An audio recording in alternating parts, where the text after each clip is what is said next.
Ave Maria, cheia de graça, o Senhor é convosco.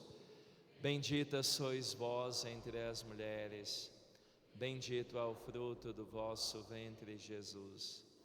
Santa Maria, Mãe de Deus, rogai por nós, pecadores, agora e na hora de nossa morte. Amém. Podemos assentar. Amados irmãos e irmãs, o centro da nossa fé é que Jesus Cristo é o Senhor, Ele é Deus, verdadeiro homem, verdadeiro Deus. Isso é o mais importante, é o que nós cremos, que Jesus Cristo, o Filho de Deus, é verdadeiramente Deus. Nós cremos na divindade de Jesus Cristo, nós cremos na humanidade de Jesus Cristo. A humanidade de Cristo é a ponte que nos liga ao Pai. Nós seremos salvos pela humanidade de Jesus Cristo. Hoje está muito claro para nós. O que nos distingue daqueles que não têm a fé católica, a fé cristã, é porque eles simplesmente não acreditam que Jesus é Deus. Nós cremos firmemente que Jesus é Deus e que está vivo, ressuscitado. Ele fala conosco. E como na carta aos Hebreus está claro, é Jesus ontem, hoje e sempre, comunica a sua salvação. O que Jesus fez ontem, continua fazendo hoje e fará sempre, para a nossa salvação. Ele continua nos amando, Ele continua nos curando, Ele continua nos salvando. Ele está vivo, está muito perto de nós. Essa é a afirmação básica da nossa fé. Jesus Cristo é o Senhor. Mas nem sempre foi assim. Nem sempre as pessoas acreditaram que Jesus é o Senhor. Assim como hoje, tem muitos que não creem que Jesus é Deus. Nos primeiros séculos da fé cristã, no primeiro século especialmente, muitos daqueles que mesmo caminhavam e viram grandes milagres, não acreditavam ainda que Jesus Cristo era Deus. Por isso os evangelistas tiveram a preocupação de sintetizar, de anotar aquilo que Jesus fazia, e a preocupação de registrar isso e destacar a humanidade e a divindade de Jesus Cristo. E essa é a preocupação do evangelista São Marcos, que nós estamos contemplando esse ano litúrgico, ano B. Já passaram 6 semanas, 6 domingos, o tempo comum, e a gente ainda está no primeiro capítulo do Evangelho de São Marcos. São Marcos está dizendo com toda veemência e querendo provar para nós que Jesus é Deus. E ele afirma isso a partir de 3 pressupostos. Esse Jesus tem o poder em suas mãos. Ele tem o poder, em primeiro lugar, sobre a natureza. E ele vai deter as forças cósmicas. Esse Jesus domina as tempestades. Esse Jesus faz o mar parar. Esse Jesus move montanhas. Esse Jesus faz chover, faz parar de chover. Ele tem as forças da natureza em suas mãos. Jesus é Deus, somente Deus tem o domínio da natureza. Há 3 semanas atrás vimos que esse Jesus também tem o poder sobre os espíritos malignos. Esse Jesus tem o poder de exorcizar, de eliminar a ação maligna. Jesus tem o domínio das forças cósmicas, das forças da natureza, mas também tem o poder de fazer o inimigo, o demônio, se calar. Víamos há 3 semanas atrás Jesus na sinagoga em Cafarnaum, mandando o demônio se calar e sair daquele homem. Os espíritos malignos não têm poder sobre Jesus. Ele, por ser Deus, tem poder sobre o mal. E por isso a sua palavra neutraliza a ação demoníaca. Quando Jesus entra na nossa vida, o demônio sai, ele não tem mais poder sobre nós. Por isso a graça de Deus faz eliminar o pecado mortal. A pessoa que elimina o pecado mortal em sua vida, está eliminando a ação maligna em sua vida. O diabo não vai exercer mais um grande poder sobre as suas decisões, sobre as suas ações. E o terceiro ponto, esse Jesus estabelece agora um poder também sobre o nosso corpo, sobre a nossa saúde. Marcos vai destacar com grande veemência os milagres que Jesus faz, restituindo a saúde das pessoas. Jesus cura paralíticos, cura cegos. Jesus cura pessoas que estão em enfermidades muito graves. Cura também enfermidades muito simples, como no domingo passado curava o quê? Curava uma febre, simples febre, na casa lá de Pedro, curava a sogra dele.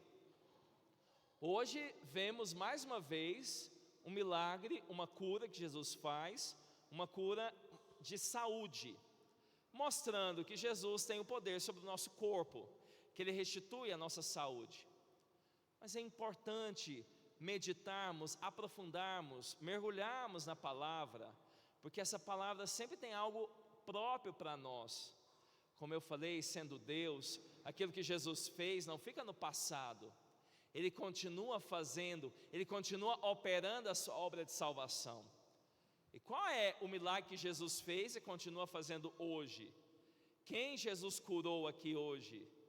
Jesus cura um leproso. Quem é um leproso? É alguém que tem uma grave enfermidade na pele, uma enfermidade grave, extremamente contagiosa, sem nenhum remédio naquele momento, sem nenhum tratamento. A gente está falando de 2000 anos atrás, de uma medicina nada evoluída, de uma ciência nada evoluída, de condições sanitárias nada desenvolvidas, e de uma doença altamente letal, mortal. Pegou a lepra, está condenado à morte. A gente está falando de uma enfermidade gravíssima, que Jesus vai curar. Mas antes da gente mergulhar nessa cura e na forma como Jesus cura, e aqui é importante perceber como Jesus cura, que forma Jesus cura, né? E por que Ele cura. Vamos entrar naquele ambiente e vamos perceber a partir da primeira leitura o impacto dessa cura que Jesus faz. Se vocês perceberam a força, a dureza dessa primeira leitura, é a legislação de Israel, uma legislação, claro, religiosa, mas também com a força da lei civil, da organização social deles. O que nós contemplamos na primeira leitura? O Senhor falou a Moisés e a Arão dizendo: quando alguém tiver na pele do seu corpo alguma inflamação, erupção ou mancha branca, com aparência do mal da lepra, será levado ao sacerdote Arão ou a um dos seus filhos sacerdotes. Por que aos sacerdotes? Porque não tinham médicos. Quem faria a distinção? Quem diria se está com lepra ou não? O sacerdote. Ele que deveria ter coragem de se aproximar dessas pessoas. Então o sacerdote diria quem tem ou quem não tem. Eles deveriam, depois que tem as manchas na pele, se apresentar ao sacerdote judaico. E então, se o homem estiver leproso, ele é impuro. E como tal, o sacerdote o deve declarar. O homem atingido por este mal andará com as vestes rasgadas, os cabelos em desordem e a barba coberta, gritando: impuro, impuro. Durante todo o tempo em que estiver leproso, estará impuro. E sendo impuro, deverá estar isolado e morar fora do acampamento, fora da cidade. Esta é a lei. Ou seja, você está impuro do ponto de vista sanitário, do ponto de vista físico, do ponto de vista legal, do ponto de vista religioso. Ou seja, você está condenado a viver isolado. Pega suas coisas e fora da cidade. Pega suas coisas e afaste da família. Olha, segunda-feira eu fui no Hospital das Clínicas em Goiânia visitar um paroquiano que está lá na UTI. Estava lá, uma família me pediu, família de Goiânia me pediu para visitar uma pessoa da família deles que está lá com câncer no fígado. Eu entrei, vocês sabem, a pigmentação, né, a feição da pessoa quando tem alguma doença no fígado ou no pâncreas, ela fica completamente amarela. Eu olhava para aquela pessoa, aquela pele já se desgastando como um peixe, né? Uma escama. Você vê assim, indo embora a pele, o maior órgão do corpo humano. A gente está falando de 2000 anos depois. A fragilidade da nossa pele. Estou andando aqui, se eu esbarro aqui com força, o que vai acontecer? Vai ficar roxo. Se eu bato ali, vai cortar. E se corta, vai dar uma cicatriz, vai ficar alguma marca.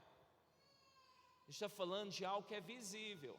Agora imaginemos isso há 2000 anos atrás, algo que eles não conseguem compreender.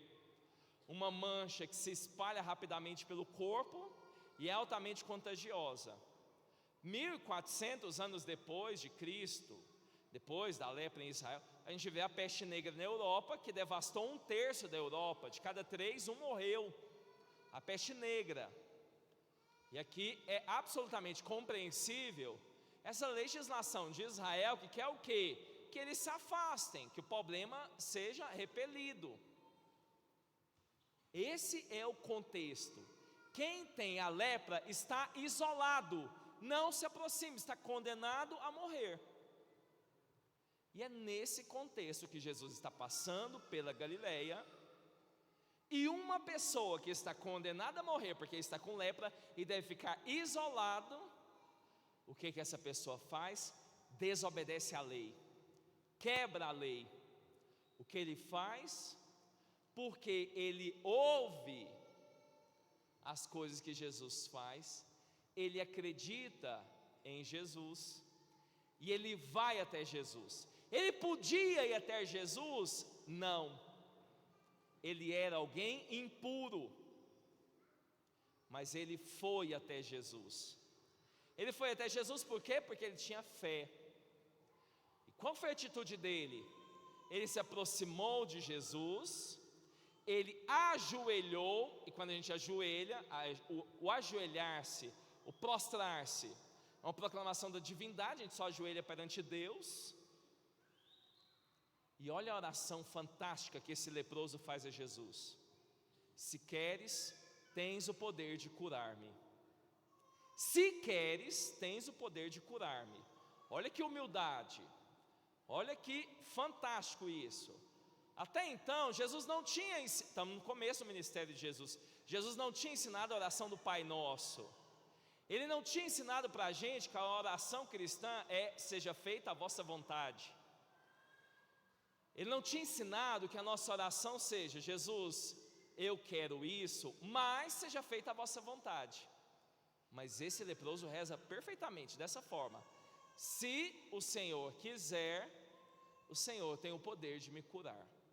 Fantástico.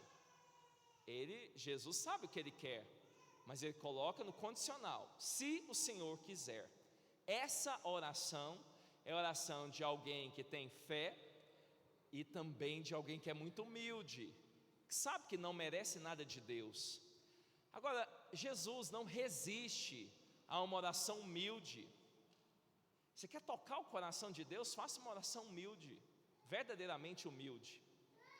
Deus resiste gravemente aos soberbos, aqueles que se acham merecedores. Eu mereço porque eu sou uma pessoa boa, eu não posso ficar doente, porque eu sou uma pessoa boa, eu fiz tudo certo. Por que eu estou passando isso? Eu sou uma pessoa tão perfeita, por que eu estou sofrendo isso? Não. Essa oração orgulhosa, onde eu me acho tão perfeito, e por que Deus permitiu isso na minha vida, essa oração não agradece, não reconhece a nossa pequenez diante do mistério de Deus. Agora ele se reduz diante de Deus: se queres, tens poder de me curar. E aí Jesus não resiste. Só que é interessante a gente perceber, porque Jesus poderia ter de longe dado a cura para ele, como fez em muitos outros milagres, mas não. Jesus também vai quebrar a lei, vai se aproximar dele, e Marcos vai destacar no Evangelho, vai tocar nele. Jesus podia tocar nele? Sim ou não? Não.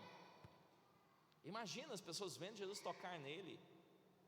Olha, a gente está vendo agora Covid voltando, né? Pessoas de casa, quase uma repugnância, quase se eu tivesse nojo, né? Tiver o milagre, o acontecimento da conversão de São Francisco. Quem não conhece, vale a pena ler a forma como São Francisco se converteu, né? A conversão de São Francisco. Ele sente nojo dele porque ele sentiu nojo de um enfermo. E as pessoas até dentro de casa, elas começam a sentir nojo das outras. Não pode tocar, não posso fazer nada. E Jesus vai, enche, toca a mão, toca nele: eu quero, seja curado. E imediatamente aquele homem fica curado. Agora Jesus vai lá, diga ao sacerdote, mostra-se ao sacerdote, porque essa era a lei, como ouvimos na primeira leitura. vai ao sacerdote, porque é o sacerdote que designa aonde você deve ficar, se é fora ou dentro da cidade, e não fala para ninguém. Não fala para ninguém por quê?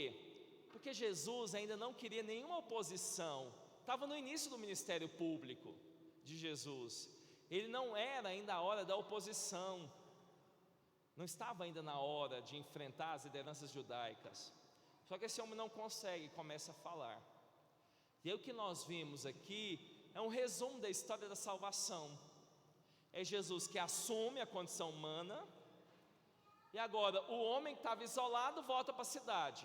Jesus que está dentro da cidade tem que ficar fora. Por quê? Porque agora começam as perseguições a Jesus. Ele assumiu a nossa natureza. Mas como eu disse, essa cura não ficou no passado. E agora nós devemos olhar para nós. Porque como lembra o salmo de hoje, felizes os homens que foram perdoados, que encontraram a cura das suas enfermidades. A gente pode olhar agora para as nossas peles, para a nossa pele, para o nosso corpo, e podemos pensar, olha, quais são as nossas impurezas? Quais são as nossas atitudes diante de nossas enfermidades? Tem tanta coisa para a gente pensar nesse evangelho. O que é fantástico, na minha percepção, é justamente a atitude deste homem leproso, que em vez de se colocar na posição de vítima, não tem jeito não, já estou perdido, eu não sou digno, eu não mereço, eu já estou condenado a morrer, não tem jeito essa doença. Não, ele vai até Jesus, se coloca de joelhos. Sim, ele sabe que ele é impuro, ele sabe que ele não tem muito tempo, ele sabe que ele está numa situação muito adversa, mas ele, em vez de olhar para o seu problema, para a sua dificuldade, para a sua enfermidade, ele olha para Jesus, porque ele sabe que é Jesus que tem o poder de curá-lo. Está aqui a grande saída espiritual para a nossa vida. Ao invés de se concentrar nas nossas dificuldades, concentrar naquele que pode nos tirar das adversidades. E aqui é um grande ponto, porque muitas vezes o diabo se reveste de uma certa mentirosa humildade, de eu penso assim, não, mas eu não sou digno de me aproximar de Jesus, não, mas eu não mereço, não, mas eu não estou preparado. Meu irmão, minha irmã, você nunca vai estar preparado, você nunca vai merecer, você nunca vai ser digno, você nunca vai estar pronto para se aproximar de Jesus. Nunca, você sempre será um impuro. Mas você tem que tomar a decisão, porque quando você quiser mesmo ser curado, se você quiser mesmo, você vai se aproximar de Jesus com fé e vai receber a cura, porque não há nenhuma enfermidade que não possa ser superada por Cristo. Mas aqui nós precisamos de sinceridade. E nós vamos começar na quarta-feira o tempo santo da quaresma, que é o tempo do quê? O tempo da cura espiritual, o tempo da penitência. A penitência é o quê? São remédios espirituais. Mas a gente tem que ter clareza. Se a gente não sabe quais são as nossas doenças espirituais, a gente não sabe qual remédio a gente vai tomar. Primeiro você tem que saber qual é a sua doença, para você saber qual é o remédio que você vai usar. Não adianta, olha, a garganta está infeccionada, você não está conseguindo comer nada, aí você está tomando um chazinho de erva cidreira lá com mel, esperando que você vai melhorar. Não vai, desculpa, mas não vai. Na vida espiritual também, você está afundado na imoralidade, no egoísmo, na inveja, no orgulho, na maldade, na obstinação, na falta de perdão, na obstinação no mal. Aí eu vou ficar sem tomar refrigerante na quaresma. Desculpa, mas o que o refrigerante vai provocar de mudança no seu coração? Esse remédio não vai provocar mudança nenhuma na sua enfermidade. Vai provocar mudança se o seu problema é a gula, se o seu problema é o fato de domínio sobre a sua vontade. Mas você tem que atacar, as suas penitências devem ser vinculadas às suas enfermidades. Se você não atacar por exemplo, se o problema está no campo das imoralidades, a sua presença na internet, nas redes sociais, se você não cortar algumas pessoas da sua vida, não adianta. Ninguém fica na lama sem se sujar. Ninguém. Tem estrutura, tem pessoas na nossa vida que não adianta, a gente não tem negociação. A gente vai se enganando, né, com o chazinho. Não, a gente vai melhorar. Não, daqui uma semana a gente melhora. Não vai melhorar. Ou você entra logo com a amoxicilina, sei lá, azitromicina, né? Entra de uma vez com antibiótico, entra com uma coisa pesada, ou não vai curar.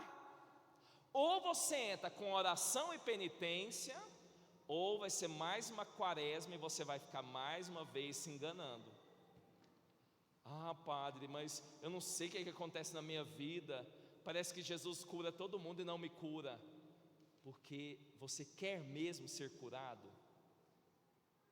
Dificuldades. Aquele homem, aquele leproso tinha demais. Ele era rejeitado, ele se sentia fraco, ele se sentia condenado. Mas ele não se colocou como vítima, ele foi protagonista da sua vida, ele correu atrás, e por isso alcançou a graça. Mas é muito mais cômodo a gente ficar revestido de uma certa humildade. Eu não mereço, eu não sou digno, eu não estou pronto, eu não consigo. Na vida espiritual, isso trava o nosso desenvolvimento completo. Porque Jesus veio para nos resgatar, e o que Ele quer é só um coração aberto, um coração que esteja disposto.